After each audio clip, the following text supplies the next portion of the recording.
Everybody, welcome back to I Don't Lose on Quarantine. Also called Northernlion Plays the Binding of Isaac Afterbirth Plus, episode 300,000.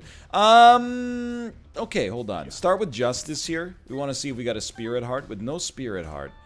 H8RD, MCRH. Skipping Stone, a little spicy. Also a little spicy, picking up a question mark. I know that's not always part of everybody's wheelhouse when it comes to making a run better. When it comes to making a run winnable, it's a little dangerous. Don't get me wrong. I didn't really feel confident, but I thought, you know what? Why not give it a shot? Why not give it a little try? Why not get a little funky with it? This run is, I mean, I would say it's pretty close to being on par with our last run. We have maybe worse stats in general. And we got to stick with the sun on this one, I think. Worse stats in general, but a much better spacebar item. Even if we only use it for the boss fights, like there's something to that. Don't get me wrong. You know, I've been playing Isaac so long. These don't even look like little poos to me anymore. They look like it's just like an abstract thing. Like my brain just looks at that sprite and goes, "Ah, there could be money in there." Let's hope that doesn't apply in real life. There's a chance I might be looking at a lot more human excrement in October.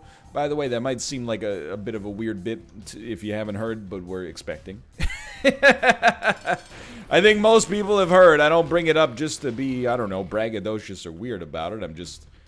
You're like, I know, but there's some... You'd be amazed. You will be amazed the number of people who, every time I say that, are like, what? Not everybody's around for everything, you know? That's what I was hoping for, an arcade here. I really, like, Dan and I, we talk about this on Check the Wire now and then, but, you know, sometimes I have this idea, you know, because I'm in the stream at all times. If I've answered a question on the stream, then I don't want to answer it again because I'm going to be repeating myself a lot. I do think there's some validity to that, don't get me wrong. But, on the other hand, I'm also surprised. It's like, if people are asking the question again, I'm like, oh, you weren't here. Like, when I streamed on Tuesday, this Tuesday that just passed, everybody, well, not everybody, there were many questions that are like, hey, are you going to play Valorant? You know, the new Riot tactical hero shooter. And I was like, you know, I answered it the first time. I'm happy to have the Eternal Heart, by the way, but that does preclude us somewhat from using the blood bank in the future. But we got cash. That's fine. If we get keys, we got cash. And I answered then what I'll answer to you now, which is that I don't have plans to play Valorant. But when it goes open beta, yeah, maybe. I mean, I kind of like a tactical shooter, believe it or not. I know it's... Would you call CSGO tactical? I don't know. It depends on your definition. It's not like an Arma, but you know what I mean. It's also not Call of Duty. So I was like, yeah, maybe I'll give it a shot when it comes to, like, truly open beta and doesn't require me to idle in other streamers' streams for a 1 in 15,000 chance to get access to the beta. And then, like, an hour later, a couple people in chat were like, hey, are you going to play Valorant? And I thought, you know what? Let's just answer that question. I answered the question in the exact same fashion. Maybe played it off with a little bit of an extra joke or something like that. Like, some of you haven't been here for the whole stream, and it shows. But, yeah, I don't mind repeating myself. Not everybody's here for everything. I've become a lot more understanding. I've always been understanding of people that are like, I only watch like 1/6 of the stuff that you make. We've been making so much stuff lately. When I'm like... You know, I'll say like, oh, we talked about it in One Step from Eden. Like, thousands of people will be like, I don't watch that. And I'm like, I get it. There's a lot of stuff coming out. Maybe Eden's not your cup of tea. You're missing out, just for the record. That's going to go down, it looks like right now, as one of 2020's most slept-on games, in my opinion. And, even, like, critically, the reception was good, but not great. A lot of the critics' reviews that I saw were like, it's a little overwhelming. I'm not trying to be a hater. I'm just saying. I think you're basically looking at a walnut and you're going, how am I supposed to eat this thing? There's a hard shell. You get out your freaking nutcracker, you crack it open, and you eat the delicious morsels on the inside. Yo, now we're talking. Rune bag is a great item. But anyway, what was I talking about? I don't know. Let's just press the space bar on this guy. He's toasted. Do we get a deal? I mean, it's 100%, but sometimes these rooms are a little weird with their architecture. Growth hormones is very nice. I think we should take one. As spicy as it is, I think we should take one. Incubus is beautiful here. Now, be very careful. Do not walk on spikes. I want to get a spirit heart from the shop. This could change everything. I mean, it actually, let's phrase it differently. This could make everything stay the same, which is exactly what we want. Everything is going so well right now that we don't really want to tip over the apple cart, you know? So why take one of the 2 heart deals? You could argue that we shouldn't have. Now that we know it's Incubus, we were in the right, and this one in particular will probably end up working out well for us. But yeah, okay, that's you got a valid argument that we maybe should have taken none. Words to think about and perhaps words to live by as we move forward in what I hope is a long-running streak here. Just really made me quite excited to play Isaac again every single day. You would think we live in an anecdote-poor time. And sometimes I will say, I come into the Isaac episode going, I don't know what the heck I'm going to talk about. I'm still going to the grocery store, but it's more like, you know, maintain 6 feet of separation from everybody, pick up only the essentials, take only what you need, and get out of there as soon as possible, right? Like, can I tell you that what my first world problem is with the grocery stores right now? They're no longer taking reusable bags out of an abundance of precaution. I'm not going to be the guy who's like, really? Reusable bags? But, you know, it's an important foundational element of the bit here. So now, you know, previously when you would go to the grocery store, they would be like, do you need plastic bags? And you pay 5 cents a bag. In order to discourage you from using single-use plastics. Now, when you go to the grocery store, they don't even accept reusable bags, but they still ask you, do you need bags? And, like, if you're getting, like, one thing, I understand. Like, if you bought, like, a case of Diet Coke or something like that, you'd be like, no, I'll just take it. But I got, like, 8 Fuji apples, 9 navel oranges, 4 calling birds, 3 French hens, 2 turtle doves, and a partridge in a pear tree. Yes, I would like a bag, please. I don't. Again, I understand why you're asking. It's like, you know, muscle memory and routine. On the other hand, I don't think you want me walking out here with all these loose objects. I'm gonna drop them all over the floor. I'll become a public health risk. Maybe spill some liquids. I would like some bags, please. You know what I would not like, though? The receipt. I think we're gonna take Bloody Penny. We'll take Book of Revelations as well. It's a setup you could only dream about. We've got great orbitals. Just blow this guy up. Great orbitals. Bloody Penny is going to be super good if we get an arcade on the next floor. We can definitely afford to try this and basically broke even. I understand the grocery store receipt, I suppose. You ever do an audit, though? You ever go back and look at the stuff in your cart and then look at the receipt to make sure it went through properly? I do the vigilant thing. I watch it while it comes through on the screen. But I will say I've never had a moment, and, you know, that's on privilege, I suppose, but I've never had a moment where something got scanned and it was, like, supposed to be 99 cents and they're charging me $1.50, where I've been like, the sign says it has 99 cents.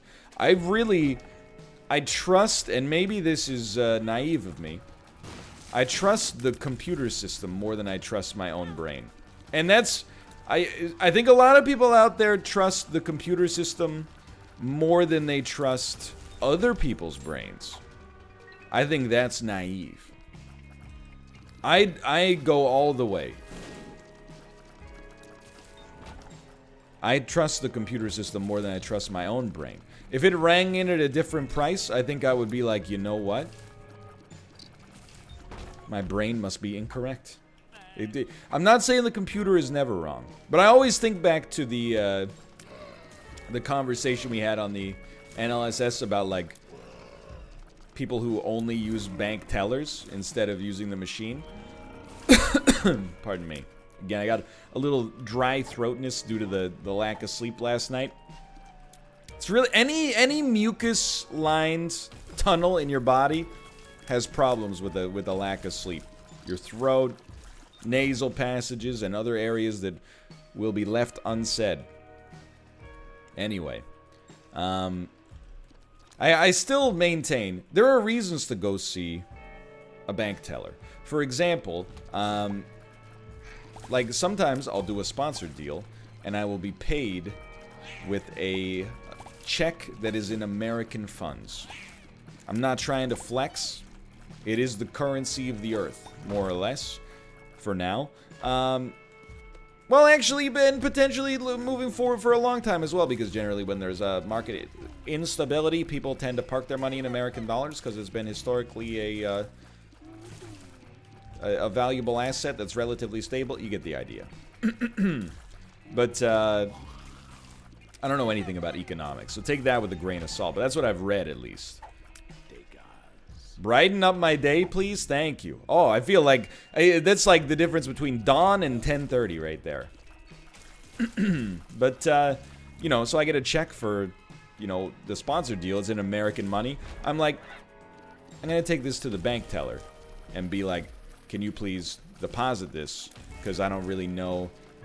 I probably could find a way to do it online, but it's slightly more prickly. But whenever people are like, hey, you know, I've got like $100 in cash, I'm gonna walk it up to the bank teller and not put it in the machine, I'm like, the teller is, I mean, really, like, human beings, and I don't want to get weird about it, but just hear me out on this one. Human beings are just different computers. They're like computers made of meat. At least in that situation. Like, I know this sounds bizarre. I'm not suggesting that, and I don't think any of those are worth taking, to be honest with you. I'm not suggesting human beings don't have emotions. I'm not suggesting they don't have dreams and desires, etc., etc. But you're not going to see the bank teller because they have dreams and desires. You're going to see the bank teller because they take a piece of paper that you have and they convert that piece of paper into a number, and then they apply that number to a row in a database, you know? Does that sound familiar? That is basically querying a database to get some information or edit some information. So the human being, in that sense, is basically just it's just a processing unit completing a task. And if we're distilling it down to that basic level, for most tasks, I would much rather rely on the power of silicone instead of carbon, you know? Now, there's exceptions. There's a lot of exceptions. You know, I don't want a robot teacher. I wouldn't want my child to have a robot teacher, at least right now. You know, I think a certain level of human creativity is required there. Human compassion. You might be able to build, like, compassion into a robot, but, like, that's the other thing. It's like a... I don't want, like, a robot police officer. I know there's, you know, contentious issues around the police regardless, but I think that, you know, RoboCop... I mean, I get that that's a movie that's made to be kind of dystopian to begin with, but RoboCop is, like, really... seems bad to me. I want my police officers to be more like John C. Reilly in Magnolia, where they're like, you did a crime, but also I understand that, like, you're a human being and things are messed up for you, so we're, okay, not my finest move there. Instead of, like, you know, Judge Dredd, where they're like, crime 634 detected, blast them, you know? But I trust the computer above all else. In fact, really what I should say is that if I think something's wrong with the computer system, I would be more likely to blame a human being. I'm just gonna level with you. I don't think Robo Baby's good enough to even do that room, believe it or not. I would assume that it's some, you know, bad actor is in the background that's like, hey, let's adjust these bread prices and collude in order to make sure that people pay too much for bread. Let's talk about how valuable the free market is while simultaneously forming a bread cartel to circumvent what I have called the invisible hand. That's not apropos of anything at all. I know that the US had a bread fixing scandal. It's actually, it is apropos of something at all. But Canada had its own bread price fixing scandal maybe like 3 or 4 years ago. This is one of those things where I'm like, I say 3 or 4 years ago, I'm just going to be honest with you. It could have been last year.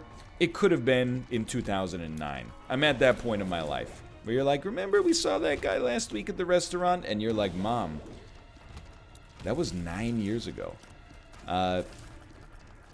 But the joke is on all the companies, all the grocery stores that conspired to make their bread prices similar so that consumers didn't have a choice. The Canadian public won a groundbreaking class action lawsuit against them, and every single one of them was entitled to a $20 gift certificate to the grocery store of their choice. So who's laughing now? Who's laughing now? And it wasn't even, they didn't even like send out the gift certificate. You had to like apply online. Anyway, you get the idea. I'm making a joke, but also, ha ha ha, it's stupid. I'm gonna be honest. It's radical honesty today. I think with Rune Bag, we like an Onsus rune right now, even though we can already see the floor. I think we like that more than Yera. Legitimately. Because what are we gonna duplicate? You know, maybe money and have a particularly amazing shop, I guess, but we're kind of already there. And we also have full HP, so we're not gonna like double any spirit hearts. If anything, we should yeet some spirit hearts to try to get more money to use with our shop, I think. Like, right here, that seemed appropriate to me. And then just do the same thing again, and then there you go. So in case you're confused about the state of this run, we are in an absolutely beautiful position. It seems like it's weird. We haven't really gotten that many impressive items. But at the same time, I mean, it just goes to show you the disproportionate power of some items in Isaac, right? Like, Sack Dagger plus Book of Revelations is like deceptively unkillable. We probably have lost the run that's contained both of those, but in my current game day shape, absolutely not. Like, even Aaron Carter beat Shaq once. It happens. But all I'm going to say about that is my expectation is that Shaq was not in mid-season form. First off, he was a little bit older at that point in time. Like, he wasn't old, but he was older by professional athlete standards. And then on top of that, we're probably talking about a game that took place in, like, July, you know? We've got enough luck to make that work, but we don't really care about Brother Bobby here.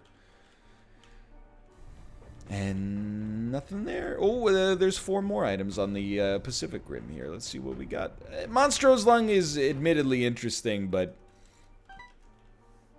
we're not that compelled. Consider me temporarily uncompelled. I guess what surprises me the most right now is that, like, this run is really good, despite the fact that from a stat standpoint, it's actually not impressive at all. And you might be, like, disagreeing with me on that one there. Keep in mind, we did pop the devil card here. I'm not saying you're, you know, we're in the poorhouse as far as our damage and other abilities go here, but we're definitely not crushing it. Bercano. Okay. Oh, my printer's going off. This is... No, this, I know that's like a, let's call it on Twitch what they would call it. That's a Monka-S style moment. It's not a Monka-S style moment. My wife's been using the printer a lot more recently. You know, and it's not for this, but this has reminded me. You know what's making a comeback that I think is cool, but also reminds me that, you know, there are various, you know, no two people on this planet are alike. Have you seen, and this has been going on for a couple of years. Get to the point. Okay, fine, I will. Have you seen that, like, coloring books are making a comeback for adults?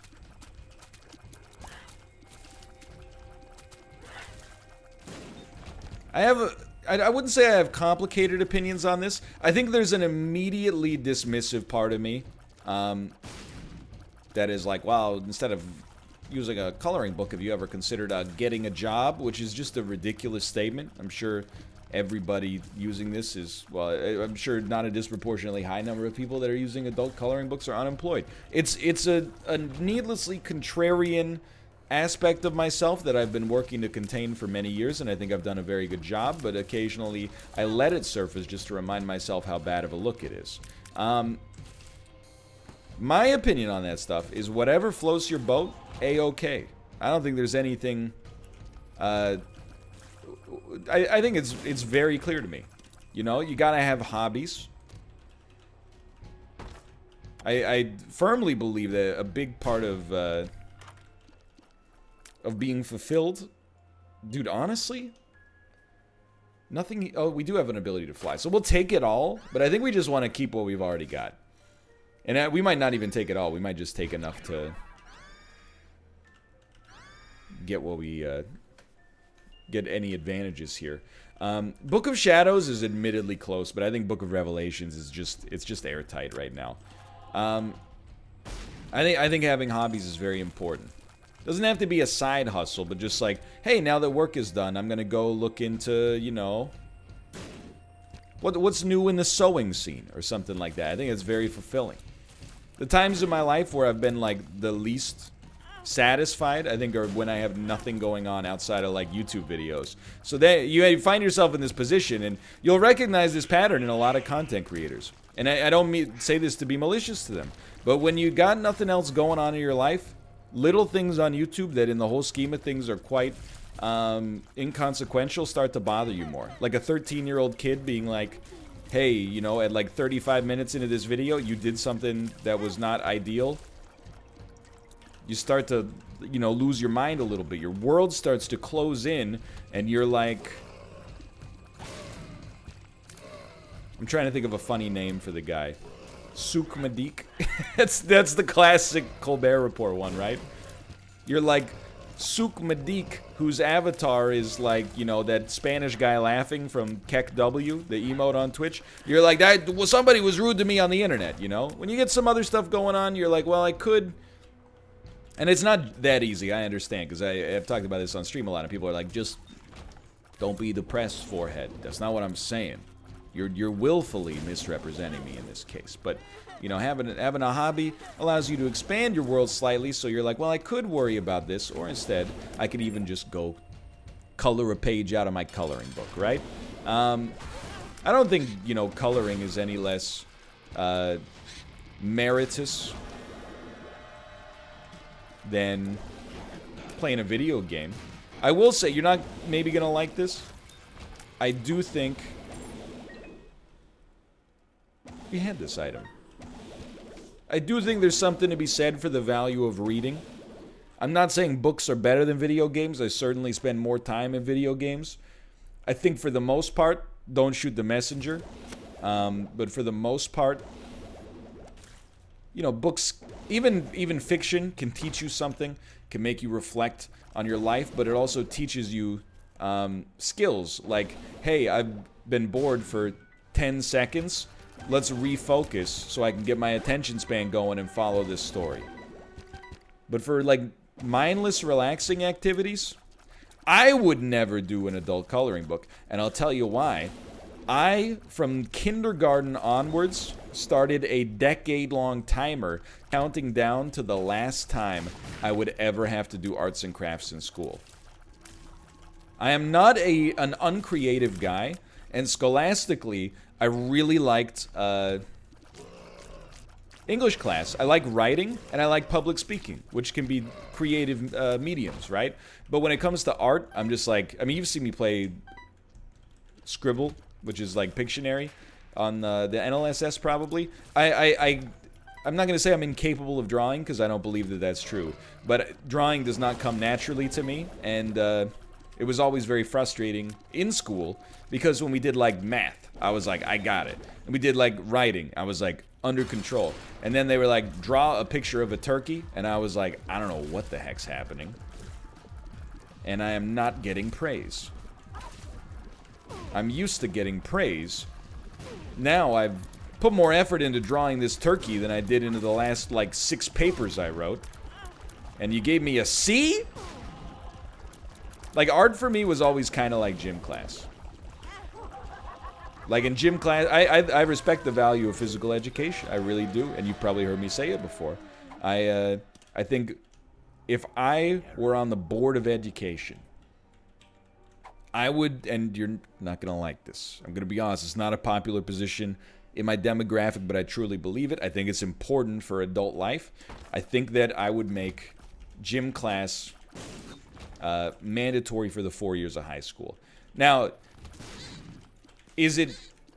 Yeah, man, I'm digging myself a hole here. I just want you to give me some compassion. But I'm going to say it. You know, I grew up steeped in the idea that academia, above all else, the sciences, math, above all else, including the humanities, and I no longer believe that. However, what would have benefited me more in high school was like one less chemistry class and one more gym class. I especially, you know, your health is important. I think if we're going to talk about, everybody seems to hold the same opinion that, like, schools should teach a class on financial intelligence, and I definitely agree. You know, a class on doing your taxes, a class on, like, you know, a salary versus a dividend, a class on, well, like all these in the same class. Just lightly covering, you know, what is an LLC and stuff like that, and like how do I, you know, make a budget and stuff like that. These are important things for sure, and I think that's more important than having, like, you know, a class specifically devoted to trigonometry.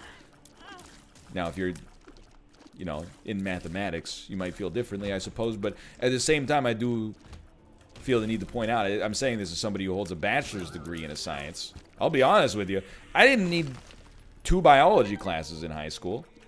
They taught it all over again in university to begin with. But anyway, I think if you're going to say like a financial literacy class is important, I think a physical education class is important as well. Like everybody has to take like 1 year, but I'll be honest, like I think being in the habit of being in that gym class at all times would benefit you more. Sets you up better for life. Plus, I have to be honest, my health teacher in 9th grade, the only year where we had a health unit instead of exclusively running laps around the gym, he was a little on the older side. He was probably like in his late 50s, early 60s, in the early 2000s. So he had kind of what I would describe as an antiquated view of nutrition. I still remember vividly in 9th grade, he was like, I see you guys in the cafeteria. You're all eating French fries. You know what you're eating them with? Ketchup. And then he was like, what's the most common ingredient in ketchup? And everybody was like, tomatoes. And he's like, yeah. What's the second most common ingredient? People were like, salt? He's like, wrong. Sugar. If you keep eating that sugary stuff, you're gonna get fat. And we were like, oh, wow, thanks, coach, great advice. Looking back on that, even like when I was in senior year, I was like, what the heck is this guy talking about? He's like, you can, yeah, a lunch consisting of exclusively French fries is fine. Just remove the ketchup component. Are fries with ketchup worse for you than fries without ketchup? I suppose. And in a very objective sense, but, you know, that's like being like, hey, you stop dipping your potato chips and you'll be fine. It's more like, you know, you should really have a more balanced lunch than like a vanilla Coke and an order of cafeteria French fries. Anyway, but I'm just saying. That's my thoughts. And I got a respect for education to begin with. Compared to a lot of streamers, I butt out of the conversation a lot. A lot of streamers seem to have the same kind of malice towards higher education. I don't share that.